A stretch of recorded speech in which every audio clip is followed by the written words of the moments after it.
अस्सलाम वालेकुम स्टूडेंट, कैसे हैं आप सब लोग। उम्मीद करती हूँ खैर खैरियत से होंगे। इस वीडियो में इंशाल्लाह हम कवर करेंगे कम्युनिटी मेडिसिन की ओएसपी जो कि वेरियस पास्ट यूएचएस में आ चुकी है।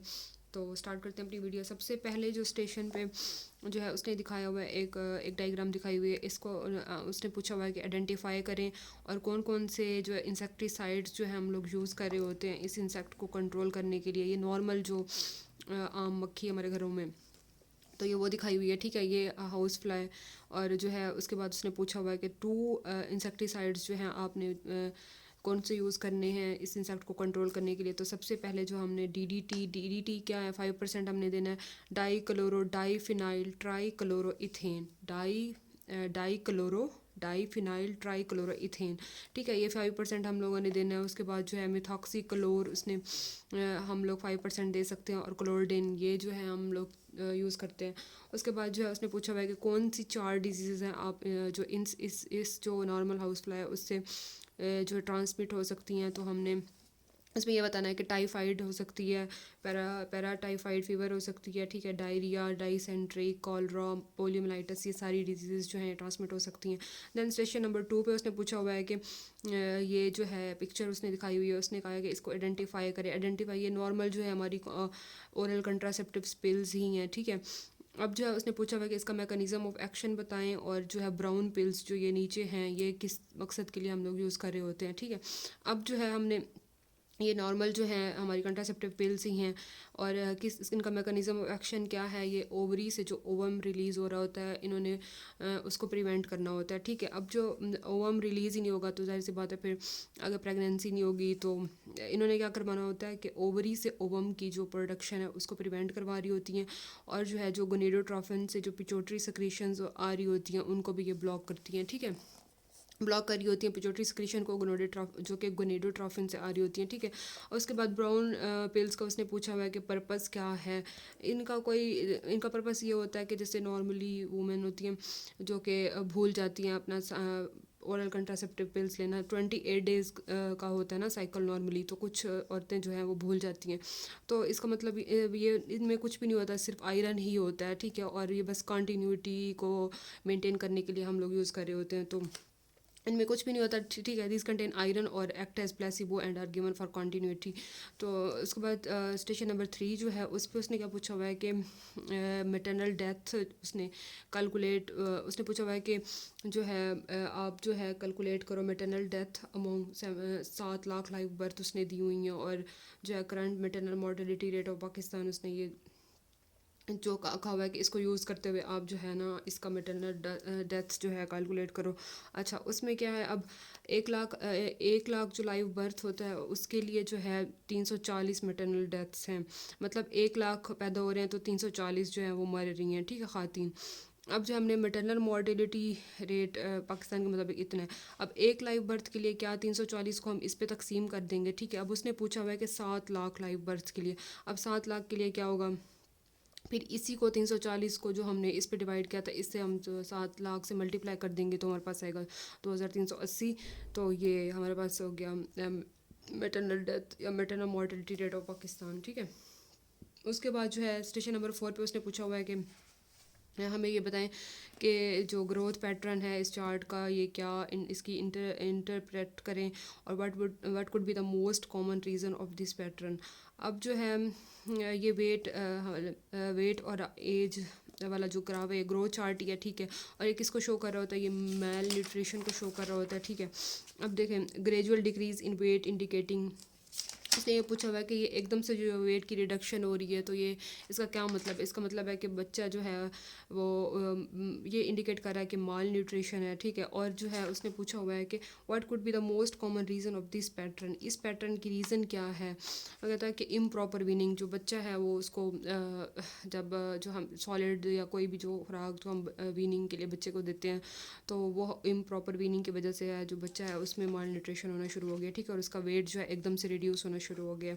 अब जो है हम देखते हैं कि स्टेशन नंबर 5 पे उसने एक नॉर्मल सी डायग्राम दी हुई है। उसने कहा कि इसको आइडेंटिफाई करें। तो हम ये जो है क्या है एक स्टैंडर्ड नॉर्मल कर्व है। और उसने पूछा हुआ है कि मैयर्स क्या है सेंट्रल टेंडेंसी की, तो वो कौन कौन सी है, मीन, मीडियन और मोड, ठीक है, मीन, मीडियन, मोड। और इसने फिर पूछी हुई है कि इस डायग्राम की करैक्टरिस्टिक दो बता दो। तो ये बेल शेप कर्व है, ठीक है, और मीन, मीडियन, मोड कंसाइड हो रहे होते हैं एट सेंटर पे, ठीक है, ये सेंटर पे मीन, मीडियन, मोड कंसाइड हो रहे होते हैं, और total area of curve is 1। अब उसने पूछा हुआ है कि सेंसिटिविटी और स्पेसिफिटी उसने ये दिए हुए हैं, ठीक है, ब्रेस्ट कैंसर के कार्सिनोमा में। अब पॉजिटिव नेगेटिव रिजल्ट्स हैं। अब सेंसिटिविटी क्या होती है, A/A+C मल्टीप्लाई बाय 100। और स्पेसिफिटी क्या होती है, स्पेसिफिसिटी क्या होती है, ये होती है D/B+D, ठीक है, A और D आपने याद रखना है, A/A+C और D/B+D, ये हमारे पास स्पेसिफिसिटी होती है, ये हमने कैलकुलेट करनी है। उसके बाद उसने पूछा हुआ है कि हमें जो है एक केयरफुली ऑब्जर्व, ठीक है, right type of vaccine, measles vaccines. उसने फोटोग्राफ दी हुई है मीजल वैक्सीन की, और उसने ये पूछा हुआ है कि किस टाइप की वैक्सीन है, तो ये क्या होती है, लाइव एटीन्यूएटेड वैक्सीन होती है, ठीक है। और उसने पूछा हुआ है कि शेड्यूल और डोज और रूट ऑफ एडमिनिस्ट्रेशन इसका बताएं, मतलब कितनी डोज देते हैं और किस रूट से देते हैं और कब कब देते हैं हम लोग, ठीक है। लाइव एटीन्यूएटेड वैक्सीन होती है मीजल्स की, और कब देते हैं हम, जो है 9 मंथ पे देते हैं, और जो फर्स्ट डोज जो इसकी होती है 9 महीने पे देते हैं, और जो दूसरी होती है वो 15 महीने। 9 और 15 आपने याद रखना है, पहली कब 9 महीने पे और दूसरी कब 15 पे। अच्छा, हमने 0.5 ml देनी है, और कब देनी है, सब क्यूटेनियस देनी है, ठीक है। देन कॉम्प्लिकेशंस अगर देखें तो मीजल्स की कौन कौन सी हो सकती हैं, डायरिया हो सकता है, ओटाइटिस मीडिया जो कि एयर की डिजीज़ है ये हो सकती है, और फिब्राइल कन्वुलियंस ये हो सकते हैं। उसके बाद नमूनिया हो सकता है।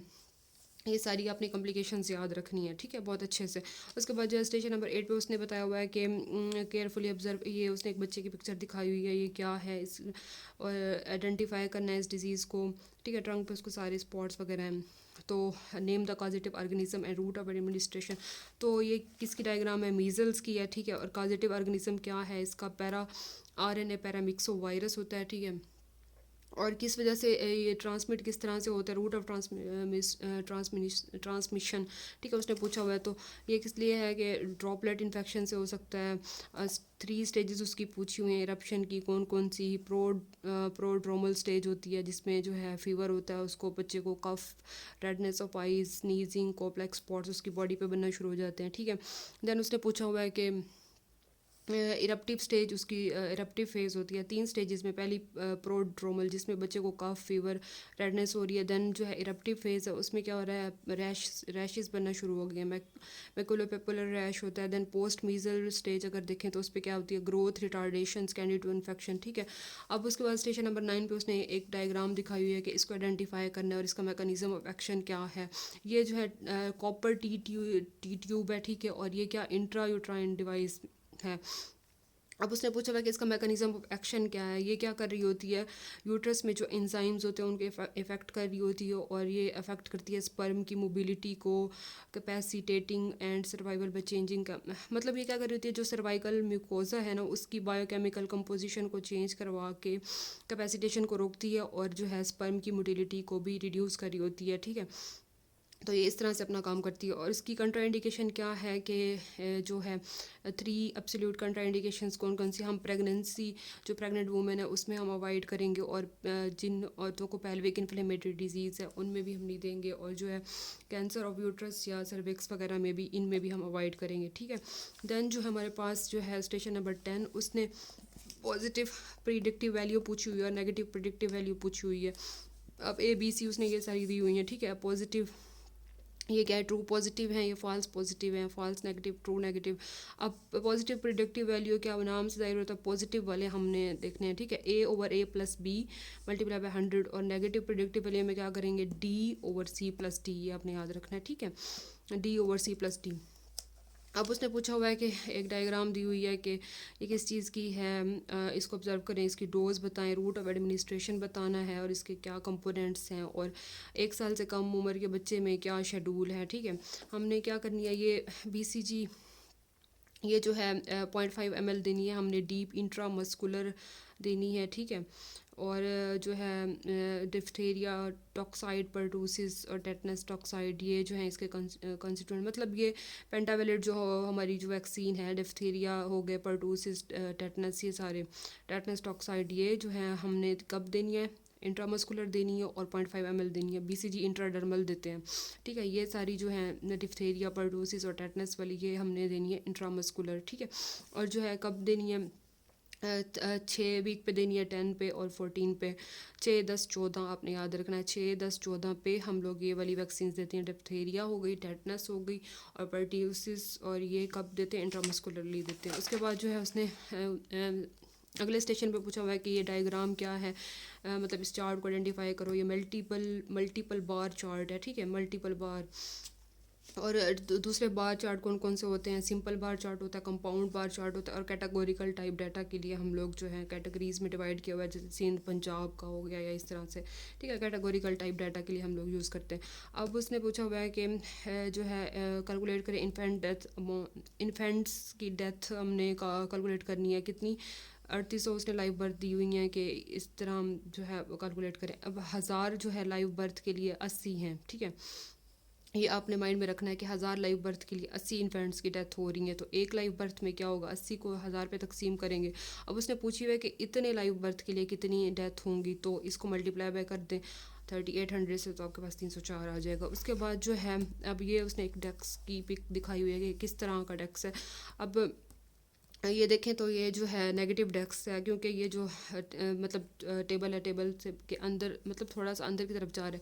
अगर चेयर थोड़ी सी पीछे होती, लाइक स्टूडेंट को थोड़ा झुकना पड़ता, तो तब जो है वो पॉजिटिव में आ जाता, और वो जो है उससे फिर स्टूडेंट्स को प्रॉब्लम होना शुरू हो जाते हैं, मतलब कमर में दर्द वगैरह। अब ये थोड़ी सी नीचे है तो अंदर की तरफ है, तो इसमें ठीक है क्या है, नेगेटिव डेस्क होगा। और उसने पूछा हुआ है कि ड्रॉ बैक क्या होते हैं पॉजिटिव डेस्क के। तो क्या होता है वही जो स्टूडेंट्स होंगे उनको क्या होगा, कमर का दर्द वगैरह शुरू हो जाएगा, और जो है काइफोस्कोलियोसिस वगैरह ये सारी डिजीज़ वगैरह होने के चांसेस होते हैं। और जो है हमने कौन से डेस्क वगैरह है कि आइडियल हैं स्कूल के बच्चों के लिए, नेगेटिव डेस्क ही आइडियल होते हैं।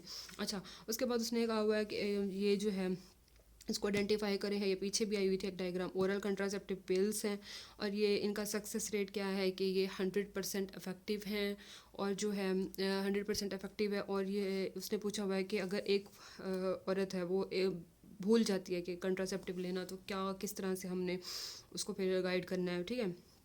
अब जो है एक औरत है, अगर उसने एक गोली जो है मिस कर दी है, अब वूमन एक गोली उसने लेना भूल गई है, तो अब क्या करना है उसने, जैसे उसको याद आएगा कि उसने कल एक गोली नहीं ली थी, तो अगले दिन वो 2 लेगी, ठीक है।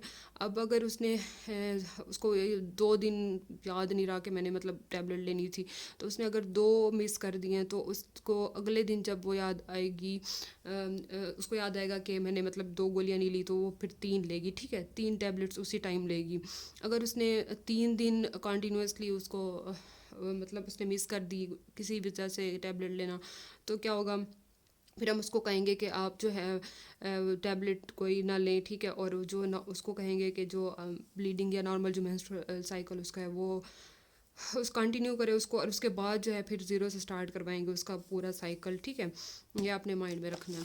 उसके बाद जो है स्टेशन नंबर 16 है, इस पे क्या है, उसने टेटनस टॉक्साइड की वैक्सीन दी हुई है, ठीक है। डायग्राम पे भी उसने यही कहा हुआ है, और उसने कहा हुआ है कि किस तरह की इम्यूनिटी ही ये प्रोड्यूस कर रही है, तो ये किस तरह की कर रही है, पैसिव इम्यूनिटी प्रोड्यूस कर रही है, ठीक है। और टेम्परेचर कितना देते हैं हम, 2 से 8 डिग्री सेंटीग्रेड हमने टेम्परेचर देना है। इस टेम्परेचर पे जो है हम इसको स्टोर कर सकते हैं 2 से 8, ठीक है। उसके बाद 17 जो है स्टेशन, उस पर क्या है कि उसने एक ग्रो चार्ट दिया हुआ है, वेट और मंथ, और उसने ये पूछा हुआ है कि interpret the given growth pattern, what could be the probable cause of, मतलब उसने ये पूछा हुआ है कि ये जो है सडन जो आ रहा है इसमें चेंज, तो ये किस चीज़ को शो कर रहा है। तो सडन डिक्लाइन जो आ रहा है ग्रोथ कर्व में, वो शो कर रहा है, शो कर रहा है कि जो पेशेंट है उसको जो है एक्यूट इन्फेक्शन हो गया है। और जो है क्या कर रहा है, what could be the probable cause of this, इसकी कोई काज क्या हो सकती है, कोई डायरिया हो सकता है, या कोई एक्यूट रिस्पायरेटरी इन्फेक्शन की वजह से जो है सडन जो है डिक्लाइन हो गया बच्चा, या कोई भी पेशेंट है उसको उसका वेट रिड्यूस हो गया, फिर जब वो इन्फेक्शन ट्रीट हो गया तो उसके बाद फिर वो वेट उसका नॉर्मल की तरफ आ गया, ठीक है। अब उसके बाद जो है उसने फिर ये कार्सिनोमा ऑफ लंग्स का दिया हुआ है, कोहार्ट स्टडी का रिजल्ट दिया हुआ है, और इसने पूछा हुआ है कि इंसिडेंस बताओ, और इंसिडेंस अमंग एक्सपोज्ड और नॉन एक्सपोज्ड में।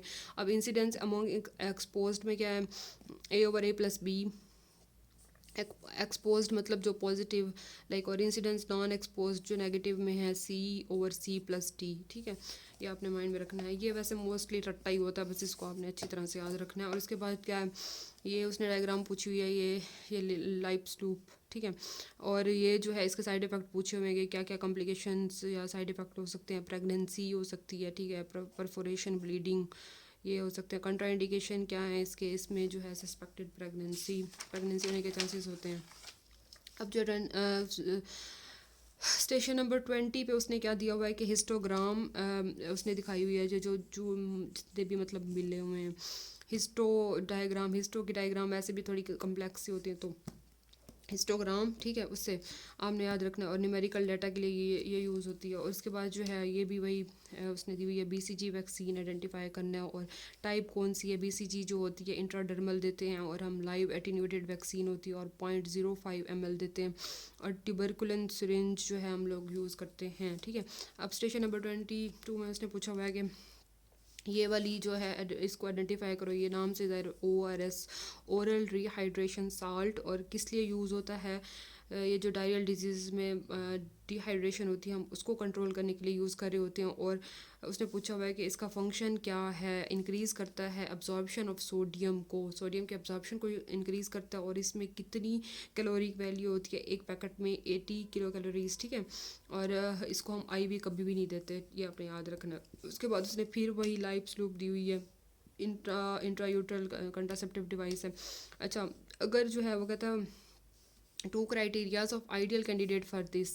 एक तो उसको पेल्विक डिजीज़ नहीं होनी चाहिए वुमेन को, और दूसरा जो है उसने उसका एटलीस्ट एक चाइल्ड पहले से पैदा हुआ हो, ठीक है। और उसके बाद जो है ड्यूरिंग मेंस्ट्रुएशन और with in 10 days of beginning menstrual period, ये बेस्ट टाइम है उसकी इंसर्शन का।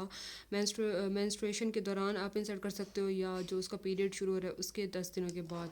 उसके बाद 24 पे उसने डायग्राम दिखाई हुई है, इसका क्या है, ये पाई चार्ट उसने दिखाया हुआ है, ठीक है। और ये किस लिए यूज़ होता है, कैटेगोरिकल डाटा के लिए। और उसने फिर मेजर्स ऑफ डिस्पर्शन पूछी हुई हैं। रेंज होती है, मीन डेविएशन होती है, स्टैंडर्ड डेविएशन, ये आपने याद रखनी है। और स्टैंडर्ड डेविएशन का फार्मूला भी याद रखना है। उसके बाद उसने एक डाटा दिया हुआ है कि इस पर मीन मीडियन मोड। अब इसको पहले हम असेंडिंग या डिसेंडिंग आर्डर में आपने अरेंज करना है, जैसे 2, फिर उसके बाद 3, 4, 4, 5, और उसके बाद 8। फिर जो है मीन कैसे लेते हैं, इन सब को ऐड करके, मतलब टोटल ये 7 है तो टोटल 7 पे डिवाइड कर देंगे, ठीक है। अब मीडियन में क्या है, मीडियन जो है मतलब 3 इधर से काउंट करें और 3 इधर से, तो दरमियान वाला जो सबसे आएगा उसको मीडियन कहेंगे। मतलब यहाँ पे 4 बन रहा है, तो मोड क्या होगा, जो मोस्ट इमीडिएट नंबर होता है वो 4 ही ज़्यादा सबसे ज़्यादा आया हुआ है, तो मोड ये होगा। अच्छा, उसके बाद जो 27 पे उसने एग दिखाया हुआ है। एग का पूछ रहा है कि कौन सी प्रोटीन होती है, इसमें एल्ब्यूमिन होती है और कौन सी डिजीज़ के चांसेस होते हैं, तो वो साल्मोनेलोसिस, ठीक है, साल्मोनेलोसिस और एल्ब्यूमिन। उसके बाद जो है उसने ये ओरल पोलियो वैक्सीन दी हुई है कि कौन सी वैक्सीन ऐसी हैं जो माइनस टेम्परेचर पे स्टोर करते हैं हम। BCG और मीज़ल्स की वैक्सीन और पोलियो वैक्सीन, ये 3 जो है वो माइनस टेम्परेचर पे मतलब हम लोग इसको स्टोर करते हैं, ठीक है। BCG किस लिए होती है, TB के लिए होती है, और पोलियो और मीज़ल्स, ये आपने याद रखनी है। उसके बाद जो है उसने पूछा हुआ है कि एक सिनेरियो दिया हुआ है कि एक वर्किंग वूमेन प्रेग्नेंट लेडी है, वो RSC पे आई है, ठीक है, और एंटीनेटल चेकअप के लिए, तो उसका BP 140 है, उसको एल्बी मिनोरिया भी हो रहा है, तो डायग्नोसिस क्या बनेगा, टॉक्सीमिया ऑफ प्रेगनेंसी। इसकी मैनेजमेंट हम कैसे करेंगे, उसको रीअश्योरेंस करेंगे, उसको बेड रेस्ट करवाएंगे, ठीक है, साल्ट रिडक्शन करेंगे, और उसको क्योंकि BP उसका हाई है तो हम एंटी हाइपरटेंसिव ड्रग्स उसको देंगे। और उसको जो है कहेंगे कि जो डिलीवरी है उसकी वो घर अगर मतलब इंस्टीट्यूशनल मतलब हॉस्पिटल में ही आके डिलीवरी उसकी होगी, ठीक है। तो ये हमने उसको सारी उसकी काउंसलिंग करनी है। उसके बाद जो है 30 पे उसने पूछा हुआ है कि उसने एक स्नैरियो दिया हुआ है और कहा है कि न्यूनेटल मॉर्टेलिटी रेट आप बताएं। न्यूनेटल मॉर्टे उसने ये डाटा सारा दिया हुआ है कि टोटल लाइव बर्थ जो है इतनी हैं, और 1 साल से कम बच्चों में 100 हैं, और जो 28 दिनों से कम में इतनी है। तो न्यूनेटल का पूछा हुआ है, तो हम लोगों ने 28, ठीक है। Number of death of children under 28 age, इसका फार्मूला आपने याद रखना है कि 28 दिनों से कम जो है जितने बच्चों की डेथ हुई है और जितने टोटल लाइव बर्थ हुए हैं मल्टीप्लाई बाय 1000 करनी है। अब 28 दिनों से कम कितने बच्चे पैदा हुए, 80, ठीक है। Number of death children below 80 उसने दिए हुए हैं। अब टोटल लाइव बर्थ उसने दी हुई है 4000, तो 80/4000 मल्टीप्लाई बाय आप 1000 करेंगे तो 20/1000 आपका ये रिज़ल्ट आएगा। Thank you so much. बाकी पार्ट्स में इंशाल्लाह हम 2017, 18, 19 वो सारी मैं कवर करवाऊँगी इंशाल्लाह।